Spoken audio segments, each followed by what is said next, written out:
आज दिल्ली में लगभग 74,000 टोटल कोरोना के केस हो चुके हैं। 74,000 काफ़ी केसेस हैं, लेकिन इसको अगर हम थोड़ा समझने की कोशिश करें तो मैं यही कहूँगा कि अभी स्थिति काबू में है। चिंता की बात है, लेकिन घबराने की बात नहीं है। कुछ दिन पहले तक हम लोग लगभग 5 से 6 हज़ार टेस्ट रोज़ किया करते थे। जब हम 5 से 6 हज़ार टेस्ट रोज़ कर रहे थे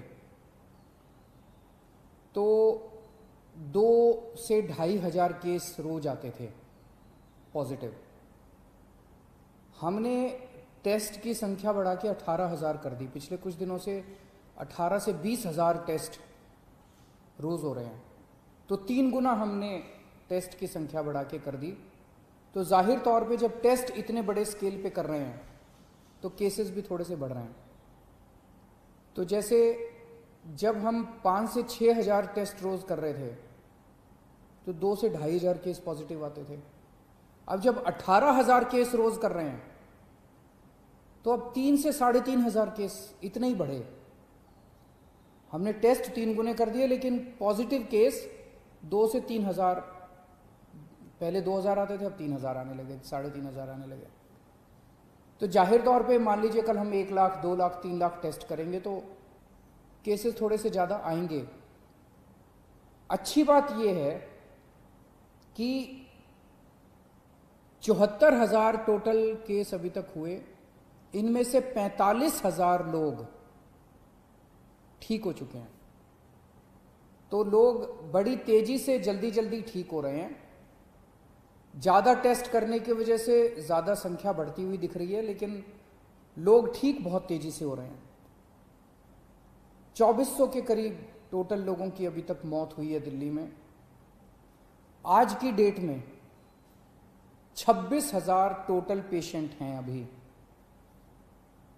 कोरोना के 26,000 टोटल पेशेंट हैं। उन 26,000 में से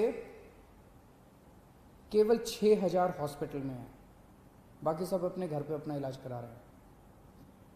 बाकी सारे पेशेंट माइल्ड, थोड़ा बुखार है, थोड़ी खांसी है, ऐसे ही हैं। 6,000 पेशेंट अस्पतालों के अंदर हैं। मैं पिछले कुछ दिन का डेटा देख रहा था। 19-20 तारीख के बाद से, आज 26 तारीख हो गई ना, पिछले एक हफ्ते में टोटल बेड की संख्या, जो बेड पे पेशेंट सभी हैं, जो बेड्स ऑक्यूपाइड हैं, वो लगभग 6,000 के करीब रही है। मतलब कभी किसी दिन 6,000 है, किसी दिन 6100 बेड है, किसी दिन 6200 है, किसी दिन फिर 6100 आ जाती है, किसी दिन फिर 6150 हो जाती है। यानी कि हालांकि रोज 3-3,500 मरीज नए आ रहे हैं, लेकिन इन नए मरीजों को हॉस्पिटल के बेड्स की ज्यादा जरूरत नहीं पड़ रही। इसका मतलब ये सीरियस मरीज नहीं है।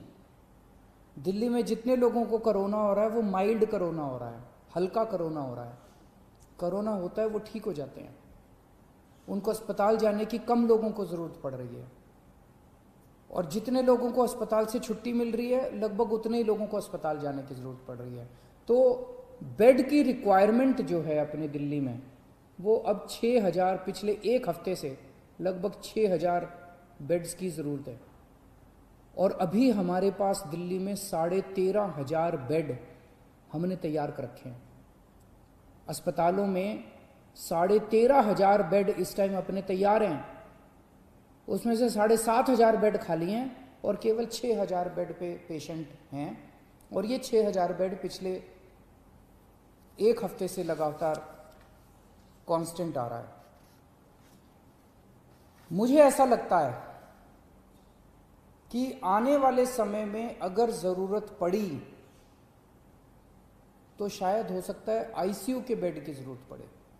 अब हमें लोगों की जान बचाने के लिए हो सकता है आईसीयू के बेड बढ़ाने पड़े। तो हम दोनों ही कर रहे हैं।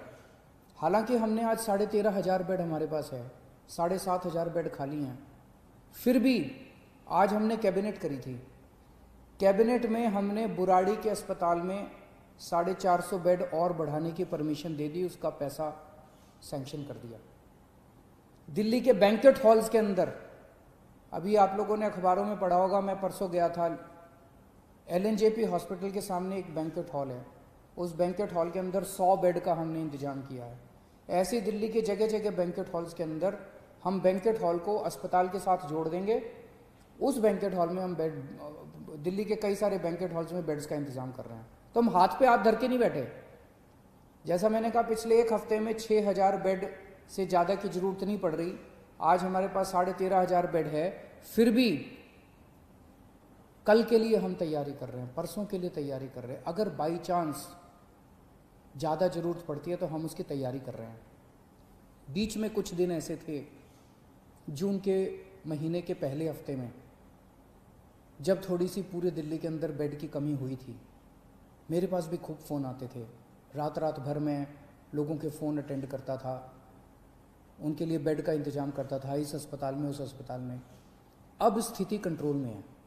अब काफ़ी होटलों के अंदर हमने पिछले 10 दिन में लगभग 3,500 बेड्स का इंतजाम किया होटलों के अंदर, उनको हमने अस्पतालों से अटैच कर दिया। इस वजह से बेड्स इतने बढ़ गए हैं। और अब आने वाले टाइम में बैंक्वेट हॉल में बेड्स लेंगे, बुराड़ी अस्पताल तैयार हो जाएगा, और भी कई सारे स्टेप्स उठा रहे हैं। साथ में ICU के अंदर बेड्स बढ़ा रहे हैं, GTB हॉस्पिटल में, राजीव गांधी हॉस्पिटल में और LNJP में। इन तीनों के अंदर ICU के बेड्स की बहुत बड़े स्तर के ऊपर हम मात्रा बढ़ाने जा रहे हैं, ताकि अगर सीरियस मरीजों को ज़रूरत पड़े तो उसकी हमारी तैयारी होनी चाहिए। मौत के अंदर कोरोना से लोग, अगर कोरोना, पहली बात तो भगवान करे कोरोना हो ही ना आपको, अगर कोरोना हो भी जाए तो आप सही सलामत ठीक हो जाए। कोरोना की वजह से मौत नहीं होनी चाहिए। उसे रोकने के लिए, उसे कम करने के लिए हमने 2 बहुत महत्वपूर्ण कदम उठाए हैं। एक तो है प्लाज्मा थेरेपी। आपने सुना होगा, कुछ दिन पहले मैं प्लाज्मा थेरेपी का जिक्र किया करता था। दिल्ली पहला राज्य था पूरे देश में जहां प्लाज्मा थेरेपी को हम लोगों ने बड़े उत्साह के साथ शुरू किया। हमने इसके ट्रायल किए, LNJP अस्पताल में इसके ट्रायल हुए। 29 केसेस के ऊपर ट्रायल किए गए और उनके नतीजे बहुत अच्छे आए। उन नतीजों को फिर हमने केंद्र सरकार में सबमिट किया। अब हमें 200 और पेशेंट्स के ऊपर प्लाज्मा थेरेपी करने की इजाज़त मिली है। तो सरकारी अस्पतालों में LNJP और राजीव गांधी अस्पताल में प्लाज्मा थेरेपी की इजाज़त मिली है, और इसके बाद कई सारे प्राइवेट हॉस्पिटल्स ने भी प्लाज्मा थेरेपी की इजाज़त ले ली है। कई सारे प्राइवेट हॉस्पिटल्स भी इस टाइम प्लाज्मा थेरेपी कर रहे हैं। इसके नतीजे ये दिखाते हैं कि अगर कोई मॉडरेट पेशेंट है, अगर कोई बहुत सीवियर पेशेंट है, वेंटिलेटर पे है, मल्टी ऑर्गन फेलियर हो चुका है, ऐसे पेशेंट्स को तो शायद प्लाज्मा थेरेपी से बचा पाना मुश्किल हो। लेकिन जो लोग अभी, जिनकी हालत ज़्यादा बिगड़ी नहीं है, उनको अगर दिया जाए तो उनकी हालत को आगे बिगड़ने से रोका जा सकता है इससे। ऐसा अभी तक के नतीजों ने दिखाया है। तो प्लाज्मा थेरेपी के ज़रिए हमारी उम्मीद है कि हम मौत को कम करने में शायद सफल हो पाएँ। LNJP अस्पताल के नतीजे ये दिखाते हैं। LNJP अस्पताल में पहले डेली जितनी मौत होती थी, आज उससे आधी से भी कम हो गई हैं पिछले कुछ दिनों में, जब से प्लाज्मा थेरेपी शुरू किया। तो हमें उम्मीद है कि आने वाले समय में इससे हम इसको कम कर पाएंगे। दूसरी चीज़, कोरोना में सबसे ज़्यादा परेशानी होती है कि मरीज का ऑक्सीजन का लेवल अचानक कम हो जाता है।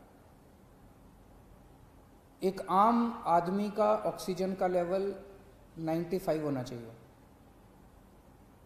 अगर ये 90 से कम हो जाए तो ये खतरा माना जाता है।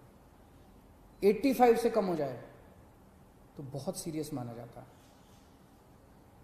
अब इसमें जैसे अगर आपका ऑक्सीजन लेवल 90 हो जाए या 85 हो जाए तो आपको सांस लेने में तकलीफ होती है और बहुत ज़्यादा ब्रेथलेसनेस होती है, सांस रुकती है आपकी, बहुत ज़्यादा आपको तकलीफ होती है। लेकिन कुछ पेशेंट्स ऐसे भी हैं इस बीमारी में जिसमें ये देखा गया कि ऑक्सीजन का लेवल बहुत कम हो गया लेकिन कोई सिम्टम्स ही नहीं है और अचानक फिर ड्रॉप हो जाता है और अचानक उसकी मौत हो जाती है। तो इसके लिए हमने एक निर्णय लिया है, निर्णय नहीं लिया, लागू कर दिया है कि जितने लोग घरों में जिनका इलाज चल रहा है, होम आइसोलेशन में हैं, माइल्ड सिम्टम वाले हैं, ए सिम्टम बिना लक्षण वाले मरीज हैं, जिनको कोरोना है लेकिन कोई लक्षण नहीं है, ऐसे सारे मरीजों के घर में हम लोगों ने ऑक्सीमीटर पहुंचा दिया है। हो सकता है कुछ एक बच्चे हों लेकिन लगभग सारे, मेरे को बताया गया कि लगभग सारे मरीजों के घर में ऑक्सीमीटर हम लोगों ने पहुंचा दिया। ये ऑक्सीमीटर आपका सुरक्षा कवच है। जिन जिन लोगों को ऑक्सीमीटर मिला है, कोशिश करके हर घंटे 2 घंटे में एक बार ऑक्सीजन नाप लेना। बड़ी आसान होता है, उंगली में लगा के आप ऑक्सीजन आधे मिनट में नाप सकते हो। अगर आपका ऑक्सीजन लेवल 94 के नीचे आ जाए, आप तुरंत हमें फ़ोन कर देना, आपके घर पे ऑक्सीजन इमरजेंसी में भिजवा देंगे और ज़रूरत पड़ेगी तो आपको अस्पताल में एडमिट कर देंगे। तो ये ऑक्सीमीटर आपका सुरक्षा कवच है। आप अगर ऑक्सीजन अपनी नापते रहोगे तो उम्मीद करते हैं कि फिर आप ठीक रहोगे। मैंने कल एक मरीज हैं जिनका घर में इलाज चल रहा है, कानन साहब, उनसे फ़ोन पे बात की थी मैंने। उनसे मैंने पूछा कि ऑक्सीमीटर मिल गया, वो उनको मिल गया, वो कह रहे हैं बहुत खुश हैं वो। मैं एक बार ही आपको वो वाली उनसे जो मेरी बातचीत हुई वो मैं सुनाना चाहता हूँ। हेलो। हाँ कानन साहब। हाँ सर। हाँ अरविंद केजरीवाल बोल रहा हूँ, कैसे हैं? नमस्ते सर, बिल्कुल ठीक हूँ सर। बिल्कुल ठीक है। कोरोना है ना हाँ, आपको? हाँ कोरोना है सर, पर अभी बिल्कुल ठीक हूँ, कोई प्रॉब्लम नहीं है सर। मैं कोई सिम्टम नहीं है? नहीं है सर। हाँ तो इसमें कोरोना में ना एक चीज सबसे ज्यादा ध्यान रखनी पड़ती है, वो है ऑक्सीजन लेवल। तो जैसे अपना ऑक्सीजन सेचुरेशन लेवल 95 होना चाहिए। ओके। लेकिन अगर ये 95 से नीचे आता है, 90 से नीचे चला जाता है तो थोड़ा प्रॉब्लम होती है, खतरनाक हो जाता है। ओके। 85 से और नीचे चला जाए तो और खतरनाक, बहुत ज्यादा खतरनाक हो जाता है। ओके। और इसमें कभी कभी पेशेंट्स को वैसे तो ऑक्सीजन लेवल नीचे जाता है तो ब्रेथलेसनेस होती है, सांस लेने में तकलीफ होती है। लेकिन ये बीमारी ऐसी है जिसमें कभी कभी पता ही नहीं चलता और कोई सिम्टम नहीं आते और ऑक्सीजन लेवल नीचे हो जाता है। ओके तो इसीलिए आप सब लोगों को हमने ये ऑक्सीजन मीटर, पल्स मीटर भेजा है। मिल गया आपको? हाँ सर, मिल गया सर हमको। नाप रहे हैं ना आप अपना ऑक्सीजन? बिल्कुल। हर 2-2 घंटे में नाप लिया करो, इसमें अचानक कई बार गिर जाता है ऑक्सीजन। Okay sir. तो ओके सर। कितना है अभी आपका ऑक्सीजन लेवल? मेरा जो है 97 के ऊपर है बहुत सर, अच्छा। 9760 ऐसा है सर। 97.6 है, बहुत अच्छा है। घर में कौन कौन है आपके? सर मम्मी है और वाइफ है, 2 बच्चे हैं सर। सबके आप अलग कमरे में रह रहे हो ना? हाँ जी हाँ जी हाँ तो जी। उनको तो नहीं होना चाहिए बिल्कुल। बिल्कुल सर, बिल्कुल। और खासकर मम्मी का ख्याल रखना क्योंकि वो बुजुर्ग है ना, उनको हाँ। होने के चांसेस रहते हैं। ठीक है सर। और दिल्ली गवर्नमेंट से फोन आता है डेली आपको गाइड करने के लिए? रोज आता है सर मेरे को। रोज फोन आता है? अच्छा, वेरी गुड वेरी गुड। भगवान आपका भला करे, आप जल्दी ठीक हो, जल्दी स्वस्थ हो, ऐसी मैं कामना करता हूँ। हाँ sir, thank you sir, thank you. आपने मुझसे बात किया, मुझे बड़ा अच्छा लगा सर। थैंक यू कानन साहब। बाय। हेलो। हाँ तो आप लोगों ने बातचीत सुनी कानन साहब से। इस तरह के ढेरों मरीज हैं, जो हज़ारों मरीज हैं जो अभी तक घर में ठीक हो चुके हैं और जिनका अभी घर में इलाज चल रहा है, उनकी भी सेफ्टी के लिए हम कदम उठा रहे हैं और जो अस्पताल में आ रहे हैं उनकी भी इलाज के लिए कदम उठा रहे हैं। तो जो लोग बीमार हैं, भगवान से प्रार्थना करता हूँ जल्दी स्वस्थ हों, और जो लोग बीमार नहीं हैं, भगवान से प्रार्थना करता हूँ कि उनको कोरोना बिल्कुल ना हो। शुक्रिया।